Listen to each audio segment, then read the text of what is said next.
자, 오늘 본문의 말씀 마태복음 26장 36절에서부터 46절에 있는 말씀인데요. 말씀의 제목은 겟세마네 동산의 기도입니다. 자, 제목이 뭐라고 그랬죠? 겟세마네 동산의 기도. 우리 주님께서 고난주간을 앞에 두고 십자가를 앞에 두고서, 고난주간이 아니죠. 그 십자가를 앞에 두고서 마지막 날 예수님께서 겟세마네 동산에서 십자가의 순환을 앞에 두고 죽음을 앞에 두고서 거기서 피땀을 흘리면서 기도를 했습니다. 특히 예수님께서 이날 하신 일들이 참 많았는데 성만찬을 제정하시고 또 주님의 제자들이 자신을 배신할 것을 예고를 하신 다음에 그 제자들과 함께 겟세마네 동산에 마지막으로 나아가셔서 다가오는 그 십자가인을 앞에 두고서 3번씩 하나님 앞에 무릎을 꿇고 기도한, 어떤 의미에서 보게 되면 이 세상에서 마지막 그 하나님 앞에 온전한 기도를 드렸던 그러한 시간이었습니다. 자, 본문의 말씀 속에서 우리는 예수님께서 왜 이렇게 처절하게 기도하셨는가, 그걸 생각해보고 우리는 과연 고난주간에 어떻게 기도를 해야 될 것인가를 다시 한번 그렇게 돌아보는 시간이 되었으면 좋겠습니다. 첫 번째는 41절까지 있는 것처럼 제자들에게 깨어 기도하라고 거듭 당부를 하셨습니다. 36절 보시면은요. 이에 예수께서 제자들과 함께 겟세마네라는 곳에 이르러 제자들에게 이르시되 내가 저기 가서 기도할 동안에 너희는 여기 앉아 있으라 하시고, 이에 예수께서 제자들과 함께 겟세마네 하는 곳에 이르러, 겟세마네 감람산 서쪽 기슭에 있는 동산인데 조그마한 언덕이라고 보면 돼요. 이 동산이라고 하기가 좀 그런데 예루살렘 동쪽 성벽으로부터는 약 1.2km 정도 떨어진 곳입니다. 한번 머리를 한번 그려보세요. 우리 교회로부터 1.2km 떨어진 곳에 동산이 있었어요. 조그마한 언덕이.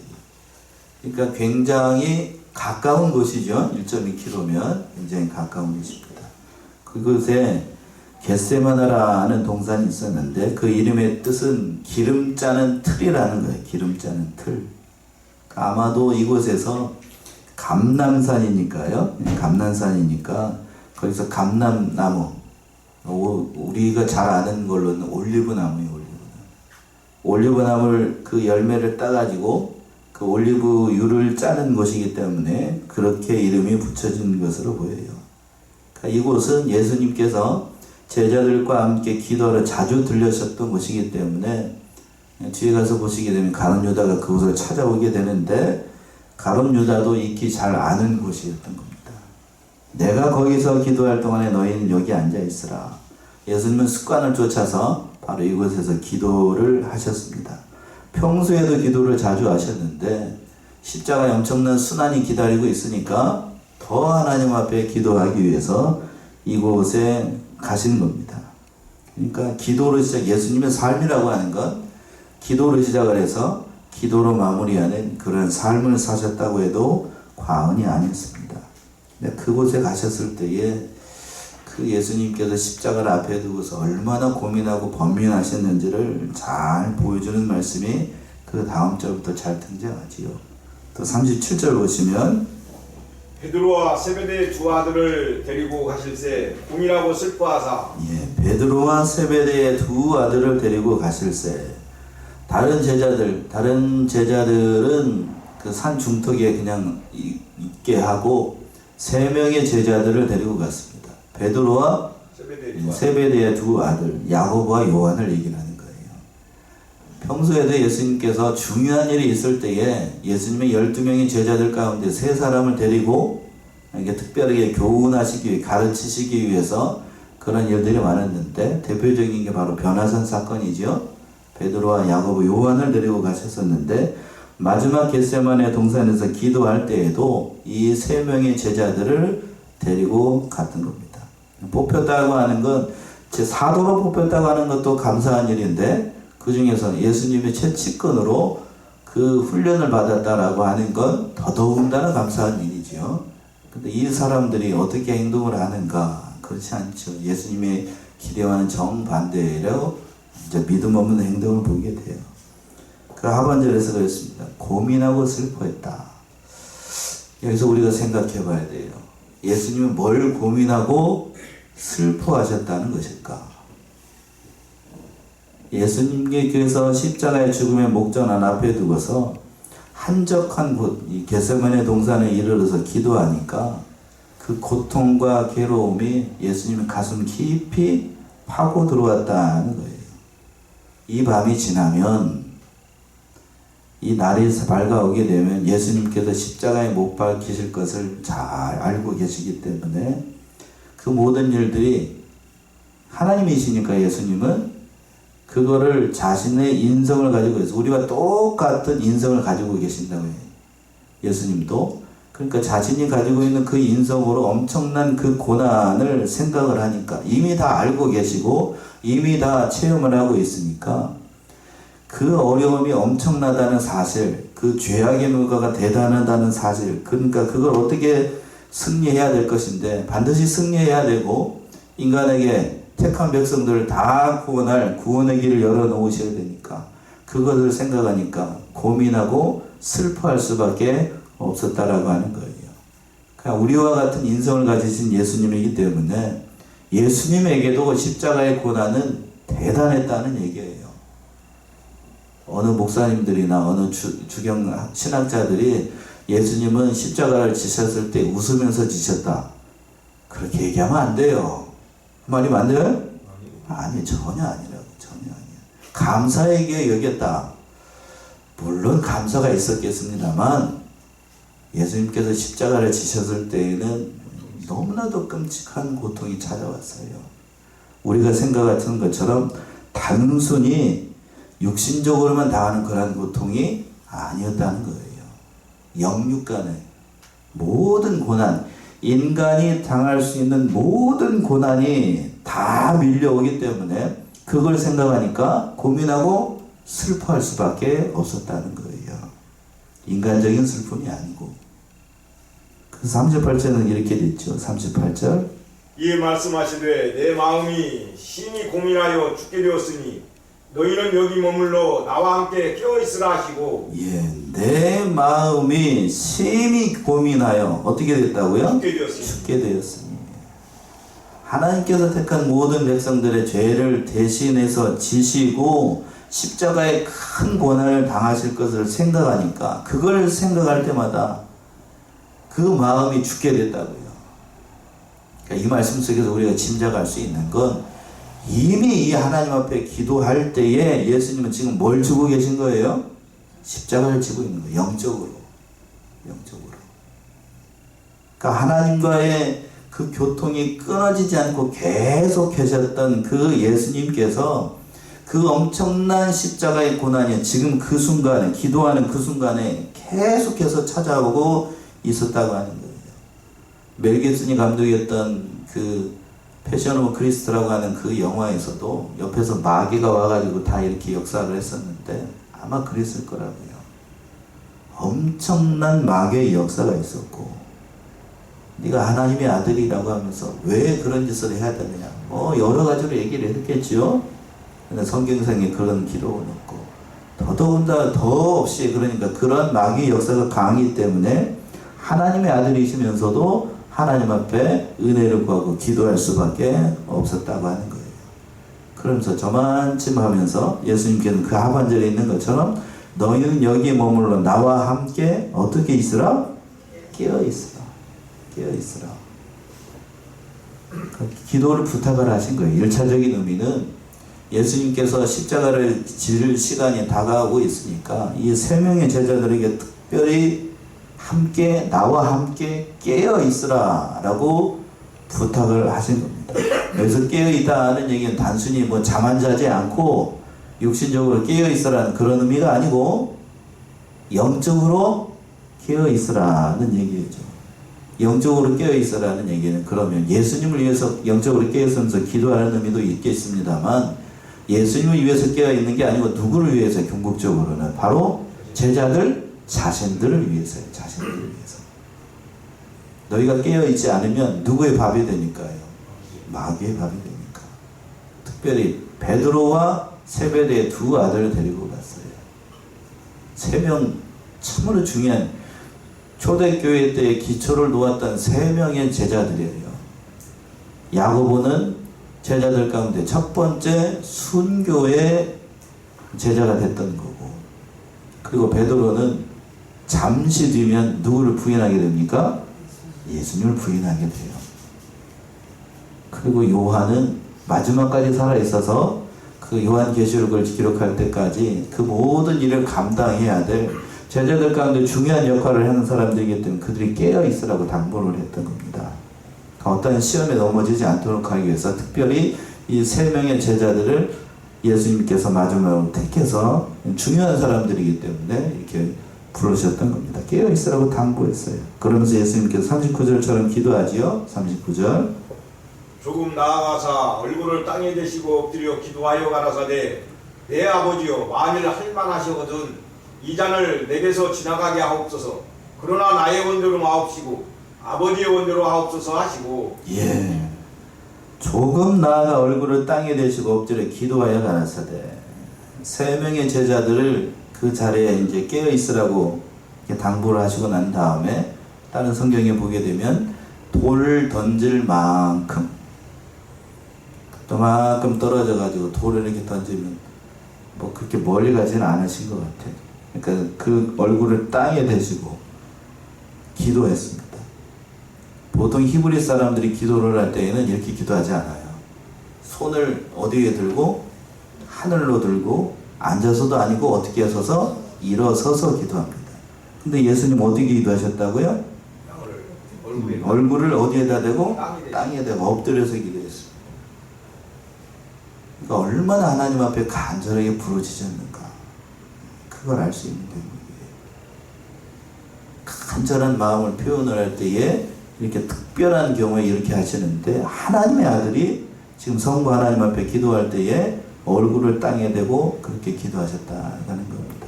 그러면서 기도하기를 뭐라고 하셨는가 하면 내 아버지여 할만하시거든 이 잔을 내게서 어떻게 해달라고요? 지나가게 없어서. 내 아버지여 만일 할만하시거든 이 잔을 내게서 지나가게 없어서. 이 부분을 놓고서 해석을 할 때에 여러 가지로 신학자들이 해석을 합니다. 다 말씀드릴 수는 없고 가장 온당한 해석은 무엇인가? 먼저 이 잔이라고 하는 것은 예수 그리스도의 십자가의 순환을 얘기를 하는 거죠. 그 십자가의 순환을 지금 지나가게 해달라라고 기도하고 있는 거예요. 결론부터 말씀드리게 되면 예수님의 이 간구는 십자가를 지지 않도록 해달라고 간구한 게 아니라는 거예요. 오해하면 안 됩니다. 예수님께서 이 세상에 오실 때에 십자가를 지기 위해서 오셨고 예수님도 십자가에 못 박혀 죽이실 것을 여러 차례 제자들에게 말씀을 하셨죠. 불과 며칠 전만 해도 예루살렘에 올라올 때에도 영광을 얻을 때가 가까이 왔다라고 말씀하셨어요. 영광은 십자가의 순환을 얘기를 합니다. 그런데 여기서 이렇게 하나님 앞에 기도할 때 이전을 지나가게 해달라고 그러면 그 앞뒤가 안 맞는 말씀처럼 보이잖아요. 그러므로 예수님의 이 간구는 십자가를 지지 않도록 해달라는 것이 아니고 이병희 목사님 다르게도 해석을 합니다만 그 십자가의 고난이 우리와 똑같은 인성을 가진 예수님에게도 감당하기 참으로 어렵고 고통스러운 일이었다는 뜻이에요. 우리가 뭐가 가지고 있다? 우리랑 똑같은 뭘 가지고 계시다고요? 인성을 가지고 있어요. 인성을 가지고 있으니까 그 고통이 이미 다 예수님이 다 알고 계셔요. 알고 계십니다.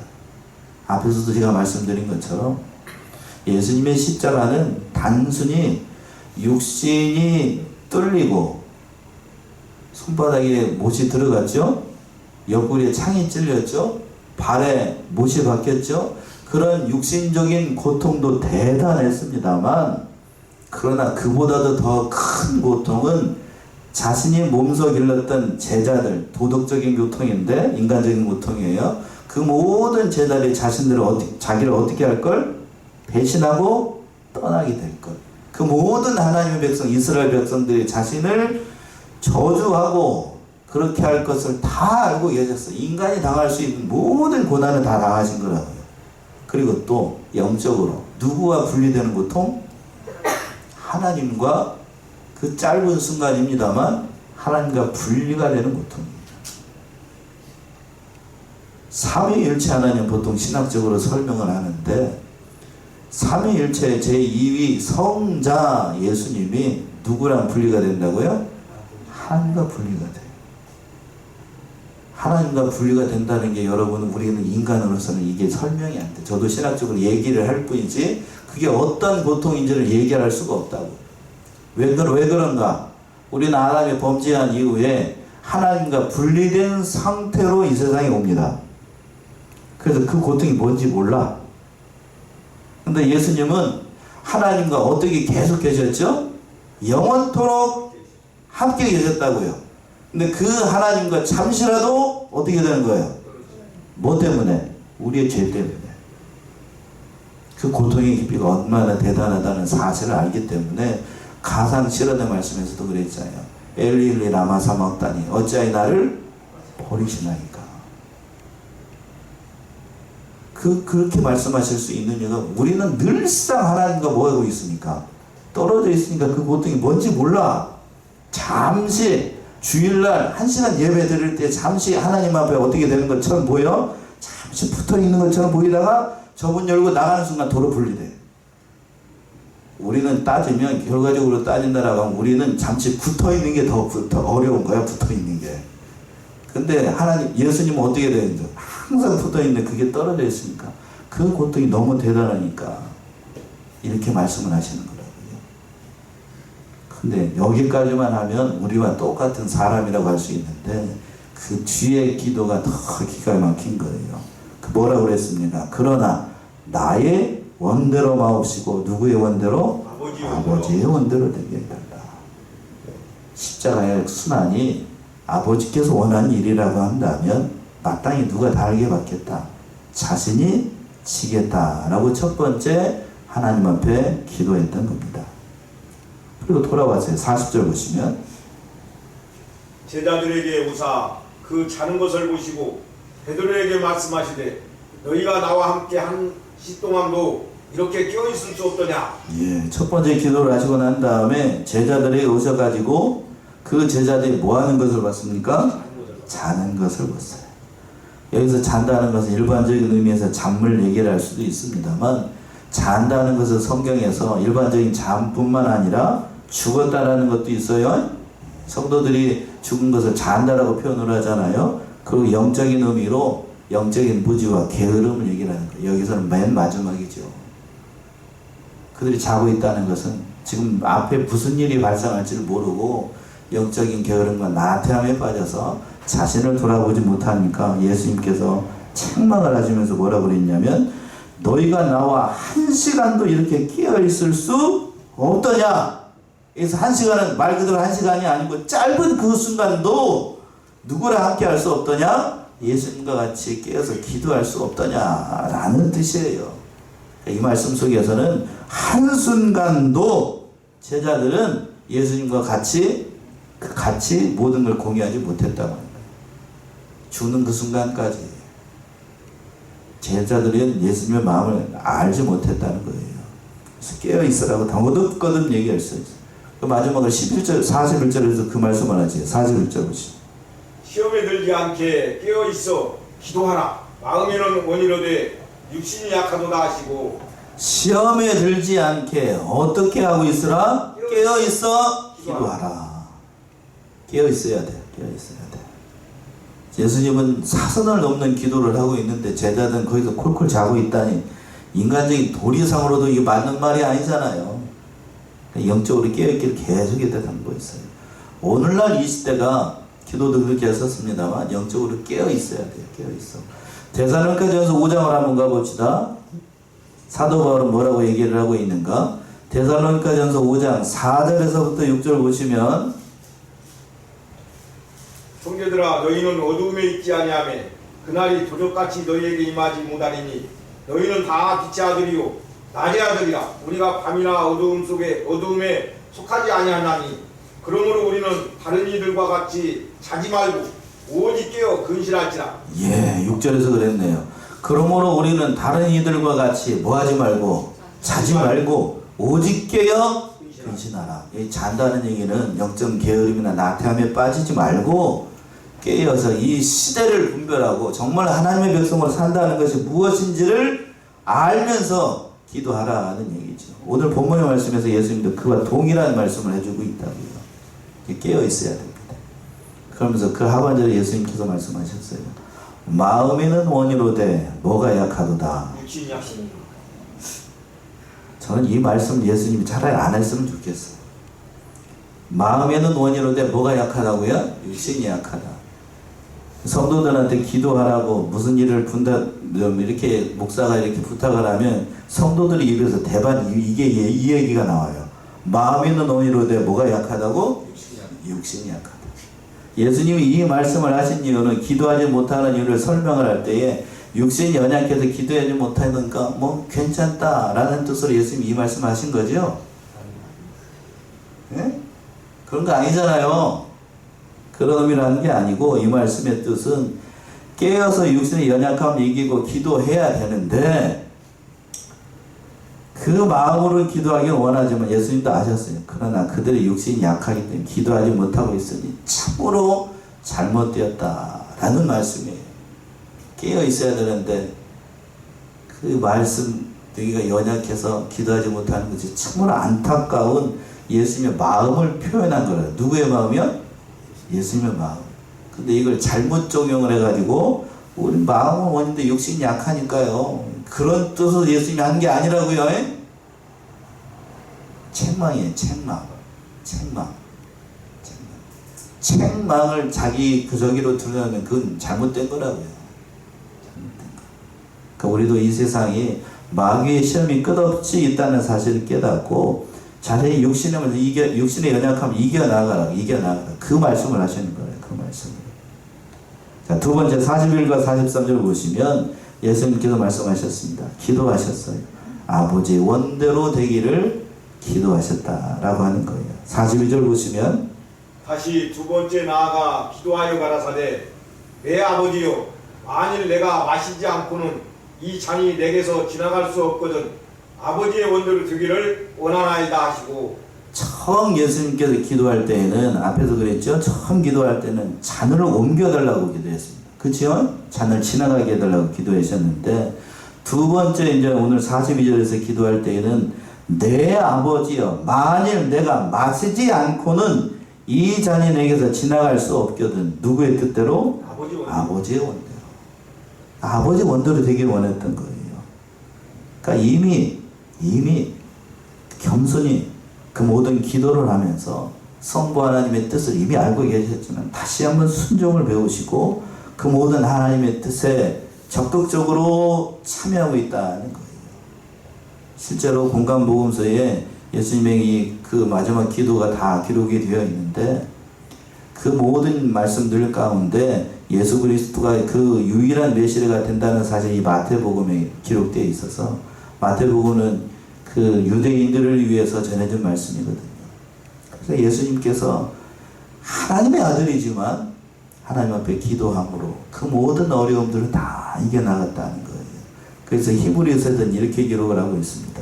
히브리서 5장을 한번 가보세요. 히브리서 5장 7절에서부터 10절 보시면 히브리서 5장 7절에서부터 10절 그는 육체에 계실 때에 자기를 죽음에서 능히 구원하실 이에 대해 심한 통곡과 눈물로 간구와 소원을 올렸고 그의 경외하심을 인하여 들으심을 얻었느니라. 그가 아들이시라도 받으신 고난으로 순종함을 배워서 온전하게 되었은즉 자기를 순종하는 모든 자에게 영원한 구원의 근원이 되시고 하나님께 멜기세덱의 반차를 쫓아온 대제사장이라 칭하심을 받았느니라. 예.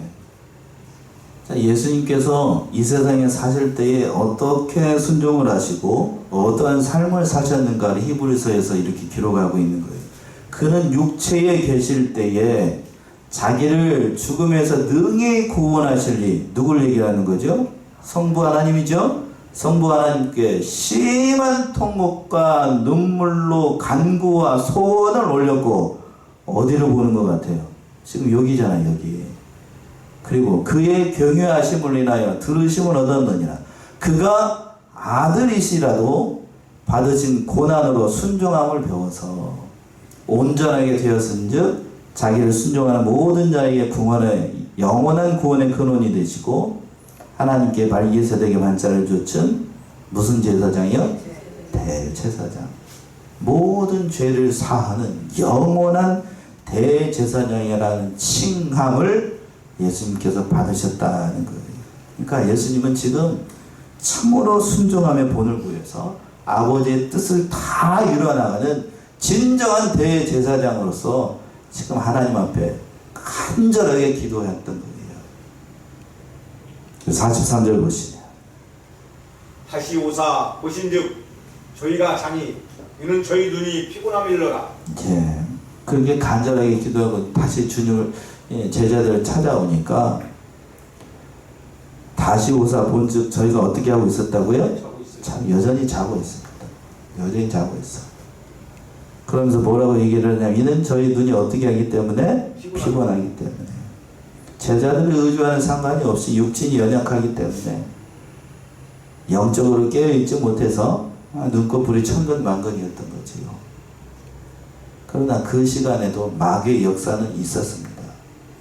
그러니까 아무리 육신이 피곤하고 뭐하고 뭐한다고 얘기할지라도 분명히 예수님께서 깨어있으라고 기도를 하라고 얘기를 했었는데, 그 당부의 말씀에도 불구하고 잠만 자고 있다는 것은 이 제자들 자격이 없어요. 변명의 여지가 없다고. 변명의 여지가 없어. 몇천 년 기도하라는 것도 아니고 잠시 동안 1시간 동안 기도하라고 하고 있는데 그 말씀도 지키지 못한다라고 하면 제자 자격 떼야 되죠. 자격 떼야 돼. 마지막으로 44절과 46절에서 보시게 되면 세 번째로 일어나 함께 가자고 말씀을 하셨어요. 이 말씀이 참 중요한 것 같아요. 44절 보시면 또 저희를 두시고 나아가 세 번째 동일한 말씀으로 기도하신 후, 예, 또 저희를 두시고 나아가 세 번째 동일한 말씀으로 기도하신 후, 여기서 보시게 되면 저희를 두시고라고 했어요. 그러니까 예수님이 제자들이 피곤해서 깊은 잠에 빠져 있는 것을 보시고 더 이상 이제는 깨어서 권면하지 않았습니다. 로마서에 있는 대로 어떻게 두신 거예요? 내버려 두신 겁니다. 이 신학적으로 뭐라고 얘기를 한다고요? 유기. 말해도 듣지 않으면 냅둬야죠? 냅둬야 돼요. 냅둔다는 얘기는 버린다는 의미가 아니고, 버린다는 의미가 아니라 여기서는 그들이 당할 고난을 그들이 겪게끔 하신다는 얘기예요. 그대로 당합니다. 잠만 자고 있다가 베드로는 뒤에 가서 이제 나오게 됩니다만, 저희가 와가지고 가룟 유다가 와가지고 로마의 병정들이 오니까 칼을 빼들고 그냥 칼춤 추고, 다른 제자들은 다 도망가 버리고 그런 고난을 당하게끔 하세요. 그걸 통해서 누구를 깨닫게 하는가? 바로 자신, 인간의 연약함, 그 다 경험하게 하신 거예요. 경험해야 자신이 어떠한 분인가를 깨닫고 자기가 어떤 사람이라는 걸 깨닫고, 깨어있지 않으면 그와 같이 된다는 사실 그들이 경험하게끔 하신 거예요. 그래도 두신 거예요. 가만히 두신 거예요. 우리도 하나님께서 분명히 잘못된 길로, 죄악된 길로 걸어가면 하나님께서 우리 양심에 대고 말씀을 통해서 권면해 주십니다. 그래도 듣지 않으면 하나님께서 어떻게 하신다고요? 내버려 두셔요. 내버려 두신다. 뭐 하는 것처럼, 제자들처럼.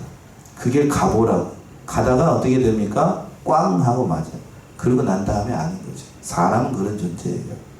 그리고 예수님은 자기가 할 일을 하시죠. 그 하반절에 있는 것처럼 나아가 세 번째 동일한 말씀으로 기도하시는, 앞에서 했던 그대로 다시 한번 기도하시고 하나님의 뜻을 헤아리면서 기도했다는 거예요. 그러고 난 다음에 45절 보시면, 이에 제자들에게 오사 이르시되 이제는 자고 쉬라. 보라 때가 가까웠으니 인자가 죄인의 손에 팔리우느니라. 예, 이에 제자들에게 오사, 이제는 자고 쉬라. 보라 때가 가까웠으니 인자가 죄인의 손에 팔리우게 될 것이다. 자고 쉬라는 얘기를 두고 이것도 여러 가지로 해석을 합니다만 제가 아무리 성경을 해봐도 이건 평강을 주는 말씀이 아니고 탄식이에요. 탄식. 자고 쉬라. 그래 잘한다. 잘해. 그리고 난 다음에 하반절에 말씀하셨죠. 인자가 죄인의 손에 팔리우게 될 것이다. 때가 가까이 왔으니 그리고 마지막으로 제자들의 손을 붙잡고 하나님 앞에 나아가길 같이 하기를 마지막으로 강구했습니다. 46절이죠. 46절. 일어나라 함께 가자. 보라 나를 파는 자가 가까이 왔느니라. 자, 우리 46절 마지막 절이니까 우리 같이 합독합시다. 46절 시작. 일어나라 함께 가자. 보라 나를 파는 자가 가까이 왔느니라. 일어나라. 어떻게 가자? 함께 가자. 예수님은 3번씩이나 하나님 앞에 기도하고 난 다음에 제자들에게 말씀을 하시고 그리고 난 다음에 뭐라고 하셨냐면 일어나라. 그리고 함께 가자라고 했어요. 이 말씀은 오늘날 우리에게도 동일하게 예수님께서 우리에게 권면해 주시는 말씀이에요. 어디에 가자고 얘기하라고 했어요? 그 하반절에 보라 나를 파는 자가 가까이 왔다. 나를 파는 자가 누구예요? 가룟 유다를 얘기하는 거고 그리고 예수님을 잡으러 오는 그 유다의 군병들과 로마의 군사들이잖아요. 이 말인즉슨 예수님과 함께 가면 어디까지 갈 수 있다는 얘기인가 하면 자기를 파는 자 앞에 가요. 즉 십자가의 고난의 자리에 누구랑 같이 가야 된다는 얘기예요? 자, 그럼 여러분 같이 가실래요? 제가 한번 물어볼까? 예수님 손 잡고 그 앞에 가게 되면 어디를 따라가야 된다고? 십자가까지 가야 돼. 따라가실래요? 예? 손 잡고 갔는데 예수님 따라오라고 손 잡고 가장 막 갔는데 자기를 죽이는 사람 앞에 딱 옆에 서 있어. 갈래요? 그래도? 가야죠. 지금 그 얘기를 하는 거예요. 성도라는 게 뭐예요? 성도라는 게 누구를 따라가는 거예요? 예수를 따라가는 거잖아요. 십자가의 고난이 없으면 우리에게 부활의 영광도 없습니다. 일주일간의 고난 주일이 지나야 20일, 우리 이제 올해는 20일인데 20일 뭐가 기다리고 있다고요? 부활절이 기다리고 있어요. 그러니까 예수 그리스도를 믿는다라고 하는 건 이 세상의 삶이라고 하는 건 십자가의 고난과 같은 그런 길이라고 하는 거예요. 근데 오늘날 성도들이 예수 그리스도를 잘못 믿고 잘못 목사님들이 가르쳐가지고 예수 믿으면 뭐 받습니다? 그런 거 아니라고! 예수 믿으면 쉽게 얘기하면 예수 믿으면 뭘 받아야 된다고요? 복이 아니고 고난 받아야 돼요. 고난 받아야 돼요. 지금 같이 가자고 했잖아요. 어디로? 예수님과 함께 어디로? 십자가의 그 길로. 정확하게 얘기하면 예수 믿고 고난을 넘어서 우리도 같이 예수님이 받았던 뭘 받자는 얘기예요? 부활의 영광에 같이 가자는 거예요. 그런데 우리의 인생의 삶 가운데서는 반드시 뭐가 기다리고 있다? 십자가가 기다리고 있다. 그러나 제자들 혼자 가라고 얘기하지 않으셔. 누구랑 같이 가자고 그랬어요? 일어나 함께 가자. 나랑 같이 가자. 나랑 같이 가자. 그게 예수님이라니까요. 나랑 같이 가자. 우리 사랑하는 성안의 성도님들이 이 사실을 깨닫고 이 부활절 또 고난주의를 앞에 두고서 예수님께서 우리를 초청하고 있어요. 사도 바울이 로마서 얘기하고 있는 것처럼 우리가 부활의 영광에 참여하기 위해서는 반드시 고난을 받아야 한다고 얘기하고 있습니다. 그 말씀만 찾아보고 오늘 말씀 마칠까요? 로마서 8장 16절에서부터 17절. 성령이 친히 우리와 영광을 더불어 우리가 하나님의 자녀인 것을 증언하시나니 자녀인 어떤 상속자뿐 하나님의 상속자요 그리스도와 함께한 상속자니 우리가 그와 함께 영광을 받기 위하여 하나님과 함께 받아야 할 것입니다. 예, 정확하게 사도 바울이 얘기했습니다. 성령의 칠이 우리 영으로 더불어 우리가 하나님의 자녀인 것을 증거하시나니 자녀이면 또한 무엇이고 우사 상속자고 곧 하나님의 우사요 그리스도와 함께한 우사니 우리가 그와 함께 뭘 받기 위하여 영광을 받기 위하여 뭘 또 함께 받아야 된다? 고난도 함께 받아야 된다. 그러니까 십자가가 없는 부활 있을 수가 없는 거고 고난이 없는 기독교인 있을 수가 없다는 얘기예요. 없다는 얘기예요. 도망가지 말라고. 도망가지 말라고. 어떠한 일이 있어도 도망가지 말고 겟세마네 동산에서 예수님께서 피땀을 흘리면서 기도했던 것은 그 십자가의 고난이 앞에 있기 때문에 우리도 누구의 본을 받아서 예수 그리스도의 본을 받아서 우리에게 어려움이 있을 때마다 기도의 끈을 놓지 말고 예수님 함께 가져요. 우리 혼자 가라는 게 아니고 그 모든 일들을 잘 이겨나가므로 늘 하나님의 은혜를 경험하고 주님 안에서 승리의 삶을 살아나가는 사랑하시는 성안의 성도님들 모두가 되시기 바랍니다. 기도하겠습니다.